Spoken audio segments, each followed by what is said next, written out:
Customer বলতে তেল দিতাম পারলাম না। সোয়াবিন তেল আমরা দিতাম পারি না। তেলের কথা কইলে ভাই তেল নাই, তেল আইরো দিলে তেলের লগে একটা অপশন দিয়ে দেয়।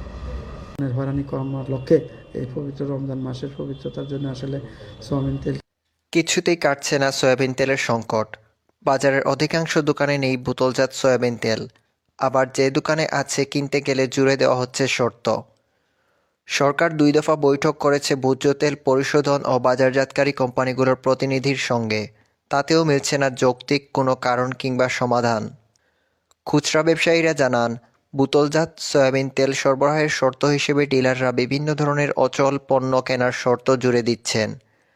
ক্রেতা ধরে রাখতে অনেকটা বাধ্য হয়েই সেসব পণ্য নিচ্ছেন কেউ কেউ। আবার কোনো দোকানদার ঝামেলা এড়াতে দোকানে রাখছেন না বোতলজাত তেল।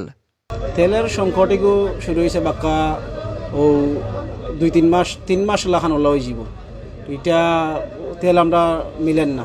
কোম্পানি অগলতের কাছে তেলের কথা কইলে ভাই তেল নাই, তেল আইরো তে কোম্পানি অগলতো কাছে এখন পর্যাপ্ত পরিমাণ তেল নাই, তারা মানে কম করে, উৎপাদন কম করে। ওটা বিভিন্নতা নানানটা মাত মাতে, এক এক সময় এক একটা মাত মাতে। আমরা কম তেল দিতাম পারলাম না। এর বাদে 2 লিটার তেল লইলে, 1 কার্টন তেল লইলে তারা টুকার মাঝে ধরিয়া রাখে। আরও চিনি গুঁড়া চাউল ও চিনি নেও, তে আটা নেও, তে ও তা ময়দা নেও, তে লবণ নেও, মানে তারার যেটা প্রোডাক্ট আছে ও সরিষার তেল নেও, যেটা তারার প্রোডাক্ট আছে তারা গোসাই দিলেইব, মানে এগুলো তারা টুকার মাঝে ধরে নিব, বাধ্য করে একমতে।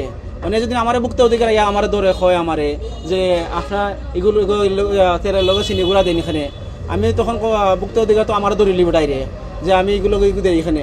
কিন্তু কোম্পানি যেন আমরা ওলাখান ফাঁসিয়াই দেওয়া যায় কি, এখান তো আর তারা দেখেন না, প্রশাসনও দেখেন না, ভুক্ত অধিকারও দেখেন না, কেউ দেখেন না। না আমরা লাখান ছোটো মোটো দোকানদার বলে আমরা যারা আছে, আমরা আছি বিপদ। যারা বড় বড় দোকানদার এরা দেখবা আপনি গোডাউনও স্টক করে রাখিচ্ছে, মজুত রাখিচ্ছে, কেউ হামলা করে না। আমরা ছোটোখাটো দোকানও আইয়া 1 কার্টন 2 কার্টন আমরা বেশি রেগুলার বেশি, আবার রেগুলার লইয়া আই। অনেক বড় বড় দোকানে অনেক বড় বড় মজুত হইয়া বইতে আসছে, এটা মুখে খেয়াল নাই। আর খর দিনে ওদিনে সালম এখন নাই কোম্পানি, বসুন্ধরা কোম্পানি নাই, ওটা কোম্পানির কারণে বুঝিনা আরও তেলের সংকট। এছাড়াও ওগুলো আইলে বিভিন্ন নানানটা মাত মাতে। তেল এখনও স্বাভাবিক হয়েছে না, এখনও তেল আমরা সঠিক মতো পাইরাম না। এবং তেল 5 লিটারই তেল আপনার কিনে হয়েছে বডি রেটের উর্ফে 852 টাকা, বডি 880 টাকা দিয়ে কিনা হয়েছে। কিনে আমরা কত বেচতাম এই সময় যদি না আমার ভুক্ত অধিকার ধরে লিত, তো আমি ফাঁসি গেলাম নে যে তুমি অত রেটে বেছো। আসলে যে আমি অত টাকা দিয়ে কিনে আনছি, এখান তো তারা বাস্তবতা বুঝেন না।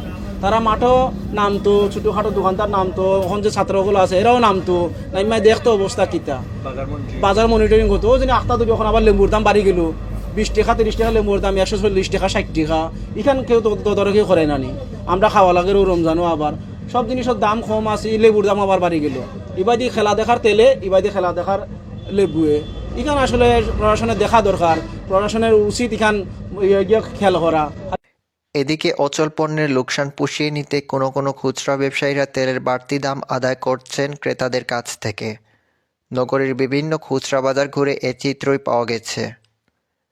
ব্যবসায়ীরা বলেন, সমস্যা হয়েছে কি, তার তেল দেয়, আর তেল দিলে তেলের লগে একটা অপশন দিয়ে দেয়। হয় পানি দেয়, নয় তেল সর্ষের তেল দেয়, নইলে মশলা দেয়, আবার চাউল দেয়। ওই হয়েছে অবস্থা। আর তেল সয়াবিন তেল দেয় কম, মানে ফার্ম মোটামুটি দেয়, ওইটার লোক ফার্মের লগেও পানি দেয়, মানে অপশন একটা আছে। আমরা তো মনে করো আটা ময়দা এগুলা মাল জমি যায় কি, জমি গেলে তো সমস্যা পড়ে যায় কি। জিনিসের লোক একটা জিনিস দিলে বিরক্ত বোধ করে যেখানে দিতে, কিন্তু কোম্পানিরা তো দেওয়া মিস দেয় না। খালি যে একমাত্র ফার্মটা দিতাম পারি ঠিক মতো, আর সয়াবিন তেল আমরা দিতাম পারি না। এই ম্যাজিস্ট্রেট আছেন, উনি এই অভিযানটা পরিচালনা করার কথা এবং ভোক্তা অধিকার দপ্তর থেকে ওনাকে বলা হয়েছে যে মনের হয়রানি কমার লক্ষ্যে এই পবিত্র রমজান মাসের পবিত্রতার জন্য আসলে সয়াবিন তেলটা তো খুবই বেশি ইউজ হয়, যে এটা যাতে সে যাতে একটা অভিযান করে। সরকারের নির্দেশনা অমান্য করে তেল বিক্রি করলেও ভোক্তা অধিকারের নেই দৃশ্যমান কোনো পদক্ষেপ। এ ব্যাপারে কথা বলতে আলমপুর ভোক্তা অধিকার অফিসে গিয়ে দেখা যায় প্রায় সবকটা রুমে ঝুলছে তালা। কথা বলার জন্য পাওয়া যায়নি কোনো দায়িত্বশীল কর্মকর্তাকে।